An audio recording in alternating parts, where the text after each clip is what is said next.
I felt a huge responsibility to the mythology that this story is based on. There are a lot of beautiful philosophies in Hindu culture. एक animated film जिसका budget ही मात्र 15-20 करोड़ रुपए था, वो अपनी release के 10-12 दिन के अंदर ही 100 करोड़ का कलेक्शन कर लेती है। एक ऐसी फिल्म जिसकी कोई हाइप नहीं थी, वो first ever Indian animated film बन जाती है to gross over 200 crore domestically. मैं बात कर रही हूँ महाअवतार नरसिम्हा की, जो विष्णु जी के भक्त प्रहलाद और उनसे जुड़े इंसिडेंट्स पे बनी एक मूवी है एंड जिसकी स्टोरी ऑलमोस्ट सबको ही पता है। पर फिर भी ऐसा क्या है इस मूवी में जिसने सैयारा का बुखार लोगों पे से उतार दिया एंड जहां आजकल फिल्में मुश्किल से थिएटर्स में एक हफ्ता भी नहीं टिक पाती, इस मूवी को ऑलमोस्ट 1 मंथ हो गया है एंड ये फिर भी सक्सेसफुली थिएटर्स में रन कर रही है। तो इसके पीछे के आंसर्स बहुत सिंपल है। सबसे पहले इस पिक्चर की दिल को छूने वाली स्टोरी टेलिंग और इसका अमेजिंग साउंड डिजाइन, जिसने थिएटर में ऑडियंस को एक ऐसा एक्सपीरियंस दिया कि लगा ही नहीं कि एक एनिमेटेड मूवी भी थी। और एनिमेशन दो बहुत ग्रेट नहीं था, लेकिन जितना इस मूवी का बजट था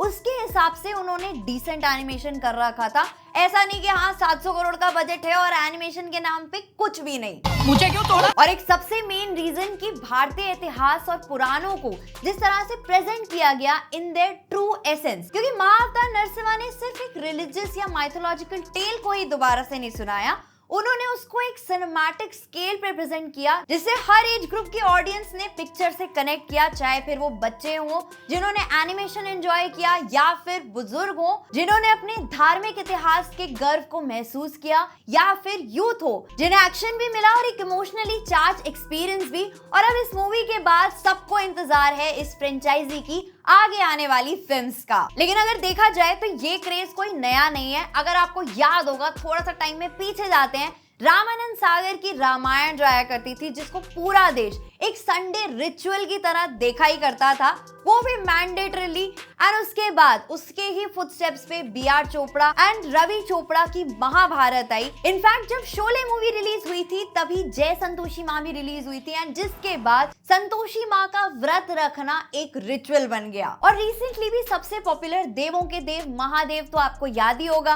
और इवन हिंदी सिनेमा में भी हमें एक डिस्टिंक्ट जॉनर ऑफ मूवीज देखने के लिए मिला जो कि इंडियन माइथोलॉजी की ही लेयर्ड कंटेम्पररी इंटरप्रिटेशंस होती थी। जैसे 2010 में एक मूवी आई थी राजनीति जो कि महाभारत से इंस्पायर्ड थी। 1978 की मूवी त्रिशूल जो त्रिमूर्ति और त्रिशूल के कॉन्सेप्ट से ही इंस्पायर्ड थी। 2005 की मूवी कलयुग जिसके हीरो की इंस्पिरेशन ही कर्ण से ली गई थी। देन 2010 की मूवी रावण जो रामायण से इंस्पायर्ड थी लेकिन जिसमें रावण की तरफ से टेक रखा गया था। लेकिन उसके बाद आज सच कोई ग्राउंड ब्रेकिंग मूवी नहीं आई अंटिल द ईयर 2015 जब the visionary director S Rajamouli ने हमारे सामने प्रेजेंट की बाहुबली द बिगिनिंग एंड 2017 में उसका ही सीक्वल बाहुबली 2 द कंक्लूजन जो महाभारत, अमर चित्र कथा और चंदा मामा से इंस्पायर्ड थी। और ये बाहुबली फ्रेंचाइजी ही थी जो ना सिर्फ भारतीय पौराणिक कथाओं को हॉलीवुड लेवल स्केल तक लेके गई बल्कि उसे एक वेस्ट स्टाइल फ्रेंचाइजी की तरह पैकेज और मार्केट भी किया। आपको प्रभास का वो आइकॉनिक सीन तो याद ही होगा जहां पर वो शिवड़ू बन के शिवलिंग को उठाते हैं, क्योंकि इन दोनों ही मूवीज में जो one of the most vital and prominent themes थी वो था conflict of good over evil, जो अपनी इंस्पिरेशन ड्रॉ करता है directly from Ramayana and Mahabharata. और ये बाहुबली फ्रेंचाइजी ही थी जो पैन इंडिया लेवल पे तो पॉपुलर हुई लेकिन वर्ल्ड वाइड भी इसने ओवर 2400 करोड़ का कलेक्शन किया, जहां पे बाहुबली पार्ट 1 का कलेक्शन था around 650 crore and Baahubali part 2 का कलेक्शन था अराउंड 1800 करोड़। और फिर जो एक जॉनरा ऑलमोस्ट गुम सा हो गया था, उस जॉनरा को और डायरेक्टर्स ने भी एक्सप्लोर करना स्टार्ट किया, अपने अपने तरीके से इंटरप्रेट करना स्टार्ट किया एंड हमें मूवीज मिली लाइक अयान मुखर्जी ब्रह्मास्त्र पार्ट 1 जिसने हमें इंट्रोड्यूस कराया अस्त्रवर्ष से एंड जो एक ट्रायलॉजी होने वाली है एंड जो फोकस करती है शिवा के कैरेक्टर पे जो कंट्रोल कर सकता है फायर को। एंड इसके साथ साथ ही 2022 में आई कार्तिकेय 2 जो 2014 में आई कार्तिकेय की ही सीक्वल थी एंड जिसकी स्टोरी फोकस करती है एक डॉक्टर के ऊपर जो डिस्कवर करता है द पावर ऑफ कृष्णा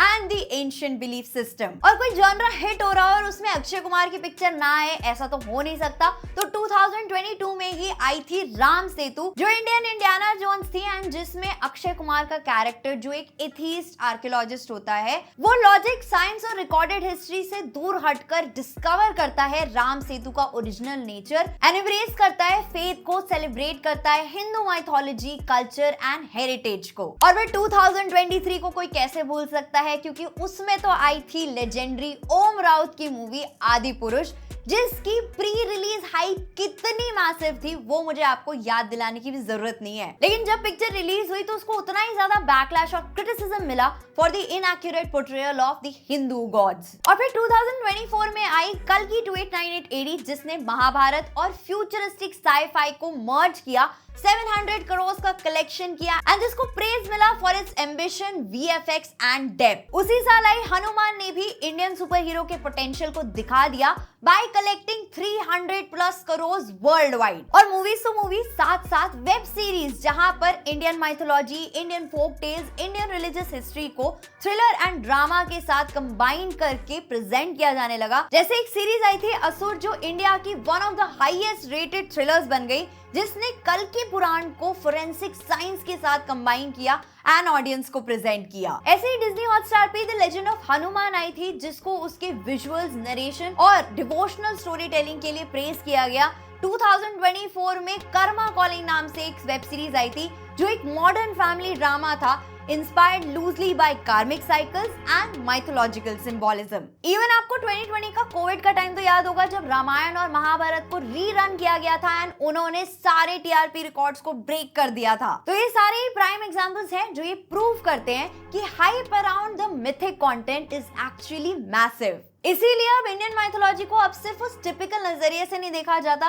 क्योंकि अगर हॉलीवुड के पास अपना मार्वल यूनिवर्स है तो हमारे पास भी अपना एक माइथोलॉजिकल यूनिवर्स है। बस डिफरेंस इतना है कि हमारा वाला और भी ज्यादा ओल्डर, डीपर और स्पिरिचुअली रिचर है। लेकिन ऐसा हमेशा से नहीं था। एक टाइम था जब प्रोड्यूसर्स इस जॉनर को एक्सप्लोर तक नहीं करते थे, और अगर करते थे तो कंटिन्यूअस सेटबैक्स की वजह से इस जॉनर को एक स्केप्टिकल अप्रोच से ट्रीट करने लगे थे, इसे एक रिस्की इन्वेस्टमेंट मानने लगे थे, रादर देन इस जॉनर के आर्टिस्टिक पोटेंशियल को नर्चर करने और अपनी क्राफ्ट्समैनशिप को रिफाइन करने के। और इसीलिए बीच बीच में इंडियन व्यूअर्स को कुछ साई-फाई फिल्म्स मिलती तो थी, लेकिन वो एक्सेलेंस तक कभी पहुंचती नहीं थी, और इसीलिए इंडियन व्यूअर्स और भी ज्यादा डिसअपॉइंटेड होते गए और उनके दिल में एक genuine engaging science fiction story की क्रेविंग बढ़ने लगी। और ये स्पेशली उन लोगों में ज्यादा था जो बड़े हुए थे with the iconic franchises like Planet of the Apes, Sam Raimi Spiderman films, Christopher Nolan की बैटमैन ट्रायलॉजी, एंड जब MCU का क्रेज पीक पे था, तो जो late millennial and Gen Z audience है, उनको एक इंडियन सुपर हीरो या साई-फाई एपिक का बहुत स्ट्रॉन्ग डिजायर था, लेकिन उन्हें सिर्फ सैड अटेम्प्ट्स और मीडियोकर प्रोजेक्ट्स ही मिले। 2004 में एक मूवी आई थी रुद्राक्ष के नाम से, जो इस जॉनरा की एक अर्ली अटेम्प्ट थी, जिसका प्रेमाइज स्ट्रॉन्ग था, लेकिन एग्जीक्यूशन में फिल्म बहुत ही बुरी तरह फेल हुई, अपनी वीक स्क्रिप्ट से, अपने पुअर VFX से एंड अंडरवेलमिंग परफॉर्मेंसेस की वजह से। जहां पे ये मूवी एक थ्रिलिंग एक्सपीरियंस बन सकती थी, वहां पे ये सिर्फ unintentionally funny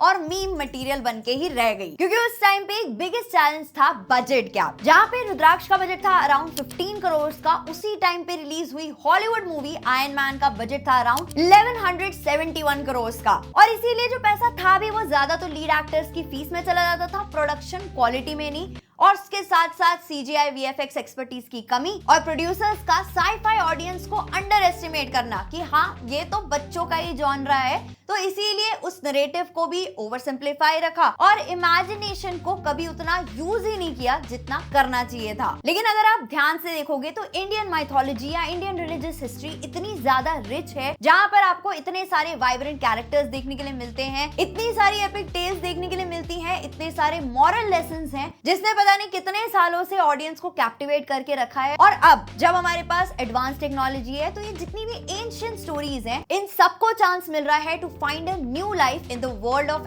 animation and film. चाहे हॉलीवुड हो या बॉलीवुड, अब सभी इंडियन माइथोलॉजी को एक्सप्लोर कर रहे हैं। एनिमेशन के ऊपर काम हो रहा है to create immersive story telling experiences for the audience. और रिसेंट ईयर्स में प्रोड्यूसर्स इस जॉनरा पे पैसा लगा रहे हैं, अपनी बाउंड्रीज को पुश कर रहे हैं in terms of budget and in terms of using the technology जिससे हमारा जो एक्सपीरियंस है इन कैरेक्टर्स को देखने का वो और भी ज्यादा ऑथेंटिक और जेन्युइन हो सके। तो अब सडनली ये रिसर्जेंस कहां से हुआ या फिर ये माइथोलॉजी रिवाइवल कैसे हुआ? तो अगर आप देखोगे with the rise of fantasy driven entertainment like Game of Thrones and Witcher, लोगों के अंदर एक हंगर है to explore their folklore, their historical fiction and most importantly चाहे मिलेनियल्स हो या जेन जी, सबको ही अपने कल्चरल रूट से एक रिकनेक्शन चाहिए with the tradition but in a modern way. और ये एक ऐसा जॉनरा है जो प्रोवाइड करता है the perfect mix of drama, spectacled and timeless wisdom. और यही रीजन है कि ब्रह्मास्त्र, कल्कि 2898 AD आज स्टैंड आउट करते हैं as visual marvels and milestones in Indian cinemas VFX। In fact Brahmastra की बॉक्स ऑफिस सक्सेस को देख के तो आप ये अंदाजा भी लगा सकते हो कि ऑडियंस ने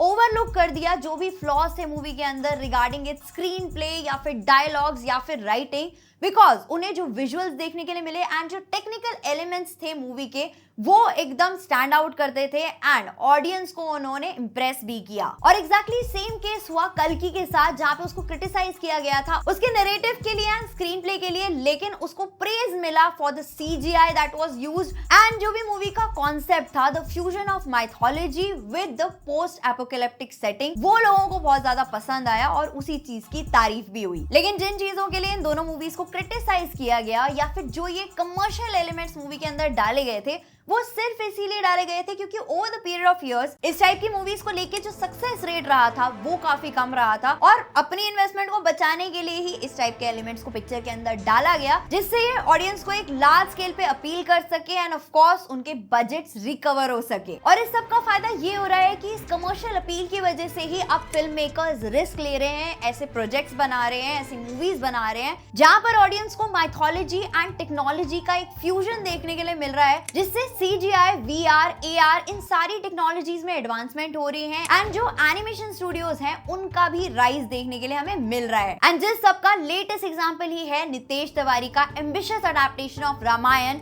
जो ऑफिशियली अब इंडिया की मोस्ट एक्सपेंसिव फिल्म बन चुकी है, जिसका बजट अक्रॉस 2 पार्ट्स एक्सीड करता है 4000 करोड़ को, जो एक VFX हेवी मूवी होने वाली है intended for a grand IMAX release and जो फीचर करने वाली है AI dubbing technology for a seamless regional language viewing experience, जो इंडियन सिनेमा में भी पहली बार होने वाला है। इनफैक्ट इस मूवी के विजुअल इफेक्ट्स प्राइम फोकस नाम का एक स्टूडियो कर रहा है जो ऑलरेडी बहुत बड़े बड़े इंटरनेशनल प्रोजेक्ट्स एंड मूवीज कर चुका है। तो RRR जो 2022 में आई थी, जो डायरेक्टली एक मिथ फिल्म तो नहीं थी लेकिन जिसने मिथ इंस्पायर्ड इमेजरी, सिंबोलिज्म और जो पावर आर्क्स थे लाइक राम एंड भीम वो यूज करे थे और जो ग्लोबल हिट बनी जिसे ऑस्कर भी मिला, तब से ही ये pan India and global strategy in movies के फेवर में काम कर रही है, जिसके बाद कल्कि 2898 AD भी ग्लोबली रिलीज हुई थी। और इसीलिए जिस जॉनर को एक टाइम पे एक रिस्की इन्वेस्टमेंट माना जाता था, अब उसी जॉनर के around long term franchise plans बन रहे हैं। जैसे रिसेंटली रिलीज हुई महाअवतार नरसिम्हा, जिसका महाअवतार सिनेमैटिक यूनिवर्स अनाउंस हो चुका है एंड जिसमें लॉर्ड विष्णु के 10 अवतारों को अलग अलग मूवीज के थ्रू दिखाया जाएगा। सेम गोज विद ब्रह्मास्त्र, जिसका सेकंड और थर्ड पार्ट भी रिलीज होगा focusing on the characters of Dev and Amrita and जिसकी एक्सपेक्टेड रिलीज डेट है अराउंड 2026 to 2028, जिसमें हमें अस्त्रवर्ष का कंटिन्यूएशन देखने के लिए मिलेगा एंड इससे भी होप्स काफी हाई हैं। और इसके साथ साथ ही Ramayana trilogy directed by Nitesh Tiwari starring Ranbir Kapoor, Sai Pallavi and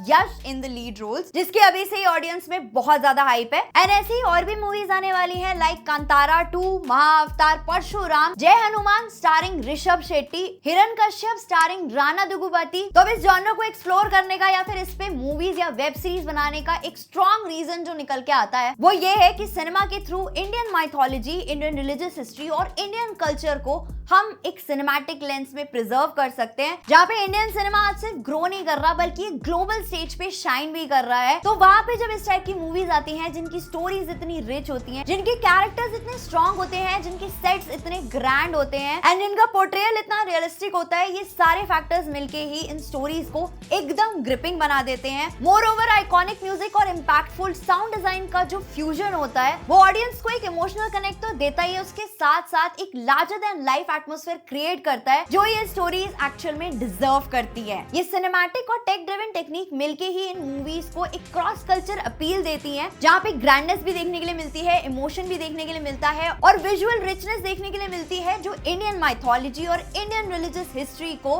global stage पे एक पावरफुल आइडेंटिटी देते हैं। और जहाँ एक तरफ ये चीज अच्छी है कि अब प्रोड्यूसर्स, डायरेक्टर्स इस जॉनर को एक्सप्लोर कर रहे हैं, तो वहीं दूसरी तरफ अभी भी कुछ चैलेंजेस और कंसिडरेशंस हैं जो एग्जिस्ट करती हैं। जैसे सबसे पहला फैक्टर ऑफ कल्चरल सेंसिटिविटी। जब भी इस टाइप की कोई मूवी या वेब सीरीज बनती है तो ऑडियंस का कनेक्ट बहुत ज्यादा होता है, इसीलिए वहां पे मेकर्स को इंश्योर करना चाहिए कि जो भी अडैप्टेशन वो बना रहे हैं वो इनएक्यूरेट कहीं पे भी ना हो, वो कहीं पे भी डिसरिस्पेक्टफुल फील ना हो, पर्टिकुलरली अगर वो मूवी या वेब सीरीज इंटरनेशनल ऑडियंस को भी टारगेट कर रही है तो। नेक्स्ट इंपॉर्टेंट फैक्टर है ऑफ ऑडियंस रिसेप्शन। जितने भी ये ट्रेडिशनल नैरेटिव्स हैं उनको एक मॉडर्न स्टोरी टेलिंग टेक्निक के साथ ब्लेंड करना और बैलेंस के साथ प्रेजेंट करना to both Indian audience as well as international audience, वो बहुत क्रूशियल होता है सो दैट ऑडियंस इंगेज भी करे और कनेक्ट भी करे। And last but not the least जो एक एग्जिस्टिंग और इंपॉर्टेंट फैक्टर है वो है इन्वेस्टमेंट एंड इंफ्रास्ट्रक्चर का। जब भी इस टाइप की CGI या VFX लोडेड मूवीज बनती हैं या फिर हाई क्वालिटी एनिमेटेड मूवीज बनती हैं तो वो डिमांड करती हैं बड़ी इन्वेस्टमेंट एंड बड़ा इंफ्रास्ट्रक्चर, जो कभी कभी छोटे स्टूडियोज के लिए पॉसिबल नहीं हो पाता। और इसीलिए ऐसा कभी कभी होता है कि स्टोरी अच्छी होती है लेकिन उसका एग्जीक्यूशन उतने लेवल का नहीं होता और इसीलिए हमें वो एक्सपीरियंस नहीं मिल पाता जो हम होप कर रहे होते हैं। तो अगर इन सारे फैक्टर्स को ध्यान में रखा जाए तो शायद इंडियन सिनेमा भी हॉलीवुड लेवल को मैच कर सकता है या शायद उसको एक्सीड भी कर सकता है। बस हमें जरूरत है कि हम अपने इतने रिच कल्चर एंड वैल्यूज को अप्रिशिएट भी करें और उनको रिस्पेक्ट भी करें। तो ये तो था मेरा ओपिनियन कि कैसे ये जॉनरा बूस्ट हो रहा है एंड यही अब फ्यूचर बनने वाला है ऑफ इंडियन सिनेमा। इसको लेके आपके क्या थॉट्स हैं वो आप कमेंट सेक्शन में बता सकते हो। बाकी अगर आपको वीडियो पसंद आई है तो वीडियो को लाइक कर सकते हो। अगर आपके इसके रिगार्डिंग कोई सजेशंस हैं तो वो आप कमेंट सेक्शन में शेयर कर सकते हो। बाकी मिलते हैं नेक्स्ट वीडियो में, तब तक के लिए गुड बाय।